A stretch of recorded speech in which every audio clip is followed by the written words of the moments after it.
Otep à tous, bienvenue sur la chaîne des panafricanistes par essence, par conviction et par excellence, celle des citoyens kémites, par nécessité et obligation de combat. Nous sommes une chaîne qui n'est guidée que par nos ancêtres et rien que par les ancêtres qui appartiennent à l'égrégore du monde noir. Par conséquent, nous ne croyons en aucun Dieu venu de l'étranger. Toutefois, cette vidéo n'est aucunement destinée à inciter à la haine ou à la violence, car nous menons un combat qui est d'abord et avant tout spirituel, intellectuel et démocratique. Ensuite, il est politique, géopolitique et géostratégique. Contre l'impérialisme, le colonialisme, le néocolonialisme et l'endocolonat, qui sont tous qualifiés de crimes contre l'humanité. Nous menons ce combat sur la base du principe fondamental que nous avons hérité de nos ancêtres kémites, qui est celui de la Marat, c'est-à-dire solidarité, vérité et justice. Vous êtes donc en droit de connaître la vérité et nous avons l'obligation de vous dire la vérité, rien que la vérité, afin que justice soit rendue au continent africain. Et ça, c'est notre modeste contribution dans cette noble lutte en faveur de la souveraineté, la dignité, la solidarité et l'unité africaine. C'est exactement ça que nous appelons le panafricanisme. Bien-aimés frères et sœurs, par rapport à tout ce que nous avons entendu, nous continuons à entendre d'ailleurs, au niveau de l'Assemblée générale de l'Organisation des Nations Unies, des interventions notamment des pays africains. Compte tenu de la situation, du caractère, du comportement que la France est en train de mener en Afrique, des activités submersives, répréhensibles d'ailleurs, criminelles en plus et terroristes, parce que la France a été accusée par le Mali, et maintenant la France est accusée par le Niger. Ça veut dire quoi? Mais la France a aussi été accusée par le Burkina Faso. 3 pays accusent un seul pays. Et c'est un pays qui a le droit de veto. Vous voyez? Alors, qu'est-ce qu'il faut faire? Quelle est la solution à ce problème? Quand je réfléchis bien, je pense aujourd'hui que la France ne mérite pas, ou ne mérite plus, ou n'a jamais peut-être même mérité la place de membre du Conseil permanent de sécurité de l'ONU. Le droit de veto de la France doit lui être ôté. Un pays qui détient la puissance du droit, comme la France, ne peut pas se comporter tel qu'elle est en train de faire en Afrique. Tout le continent africain, toute la jeunesse africaine se plaint d'un seul homme, le président français.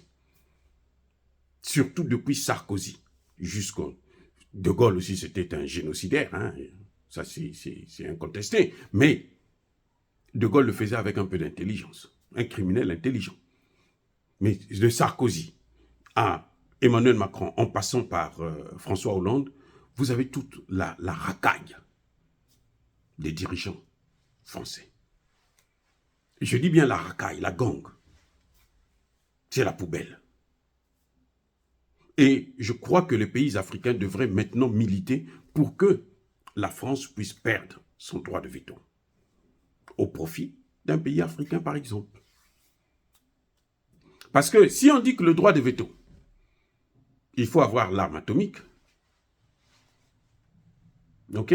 Dans ce cas, ce n'est pas un pays africain qu'on va choisir, on va choisir l'Iran ou la Corée du Nord, ou même l'Inde. Ce sont des pays qui ont le droit de veto. Ou Israël, ils ont aussi l'arme atomique. Eh oui, parce qu'on ne peut pas concevoir, c'est trop.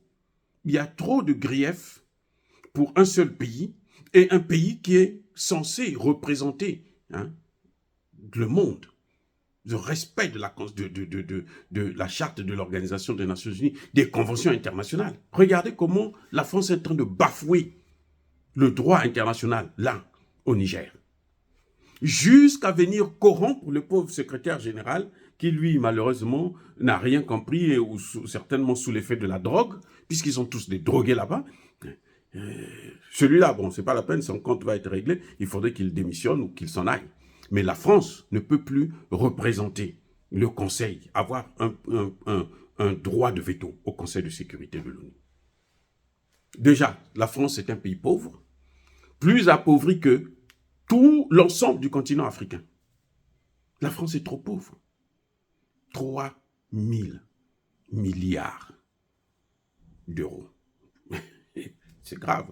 Alors que l'Afrique, 54 pays, ils sont à peine à 800. Ils n'ont même pas atteint 1000 milliards. Ils sont à 800 millions. Donc la France est tellement pauvre, plus pauvre que les pays africains, l'ensemble des pays africains réunis. La France ne vaut rien du tout. Regardez même les investissements. La France n'arrive pas à investir. Quand elle vient chez vous, elle vient pour vous escroquer, pour voler, pour piller. La France ne vient pas pour vous aider à vous émanciper. Or, une puissance, quand on est une puissance, parce qu'on a l'argent, parce qu'on est riche. La puissance américaine, là, vous croyez que c'est la pauvreté? Non, c'est parce qu'elle investit, elle est capable de prendre des marchés. Oui, vous allez me dire qu'il y a la force aussi, l'armée, oui, c'est vrai. Mais la France, même son armée, c'est une armée d'expédition en Afrique. Et la France, là, la seule chose, ces armées, vous allez voir, c'est en Afrique qu'ils font la pluie et le beau temps. Ça n'a rien à voir. La France ne peut pas, c'est un général français qui l'a dit, ne peut pas tenir une guerre de haute intensité pendant une semaine. 2 jours, 3 jours, la France est KO. Donc ce n'est pas, et le comportement, surtout le comportement qu'elle a vis-à-vis des pays africains. Au moment où on a vu l'Angleterre s'est repliée quand même. L'Allemagne, ils viennent piller aussi l'Afrique, hein. On ne dit pas le contraire, mais avec un peu de respect, avec un peu de dignité. Et puis ils s'en sortent ils peuvent s'en sortir sans les Africains. L'Allemagne s'en sort bien sans les Africains, sans faire comme la France fait. Donc, la France, le comportement que la France, il faut qu'on trouve une procédure pour annuler le statut de membre permanent du Conseil de sécurité de l'ONU pour la France. Elle ne mérite pas un tel statut. C'est trop beau pour un pays criminel, un pays assassin, un pays qui fait exactement ce que l'Allemagne de Hitler faisait en Afrique. Le CFA, là, vous voyez le CFA, là, pourquoi les experts, notre aîné, le grand professeur Gbagbo, le plus grand économiste de ce 21e siècle, l'a dit, c'est une monnaie nazie. Pourquoi? Parce que la monnaie, là, Hitler avait mis en place ce même système entre l'Allemagne et la France. Et ce même système que Hitler avait mis en place, c'est celui que la France continue à garder dans les pays africains. Donc la France fait carrément le nazisme économique. C'est un pays nazi. Et il ne peut pas être au Conseil de sécurité de l'ONU. Ça ne peut pas se justifier. Ça dit que ça ne se justifie plus. C'est pas possible. Il faut que la France, qu'on retire à la France ce statut de membre permanent du Conseil de sécurité. Mais oui, il faut. Elle n'a qu'à garder son arme atomique pour faire la guerre, je ne sais pas où, mais en tout cas, la guerre, là, si elle utilise l'arme atomique aujourd'hui, là, il y a d'autres pays qui sont prêts à utiliser leur arme atomique aussi. Contre cette même France, même les États-Unis, personne ne peut utiliser ça. Surtout pas en Afrique. Si vous utilisez ça en Afrique, là, on aura des gens qui vont utiliser ça contre ce pays. Que ce soit la France, que ce soit les États-Unis. Donc ça ne peut pas être un critère pour être membre permanent. Un membre permanent, c'est celui qui a de l'argent, qui est riche, qui n'a pas trop de dettes. C'est celui qui est capable d'investir ailleurs, d'investir dans les missions des Nations Unies. La France n'investit pas. Elle organise. Et puis les autres payent et elle tire les profits. Notamment en Afrique. C'est pour ça que vous voyez qu'elle a multiplié des missions des Nations Unies en Afrique. Au Congo démocratique, 24 ans, à ne rien foutre, rien, zéro. Au Mali, 10 ans, ils n'ont rien foutu, zéro.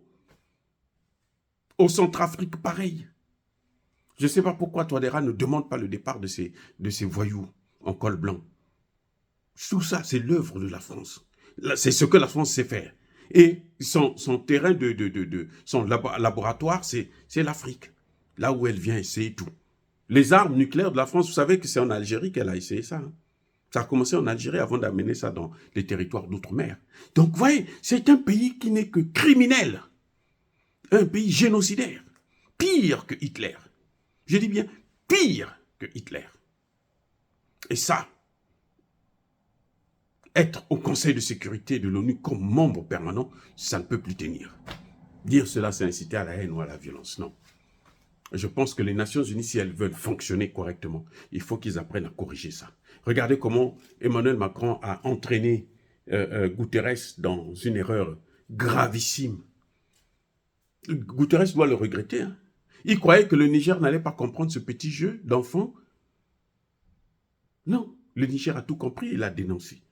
Et c'est honteux pour un secrétaire général. Je ne sais pas comment il peut se tenir encore devant la tribune de l'ONU et puis parler au nom du monde entier. Un voyou. Quand un voyou comme ça vient se lever, c'est horrible. C'est horrible. Voilà. Oh, bien-aimés frères, c'est encore une fois de plus, soyez bénis. Je persiste et je signe. Soyez abondamment bénis par le Dieu des Kémites et par nos ancêtres angélisés. Mais que tous ceux qui persécutent le continent africain le pillent et le déstabilisent, qu'ils soient noirs, blancs, chinois, arabes, indiens ou qui qu'ils soient punis, maudits, foudroyés, neutralisés, écrasés, effacés par ce Dieu des Kémites et par nos ancêtres angélisés. Vive l'Afrique éternelle, j'ai dit et j'assume.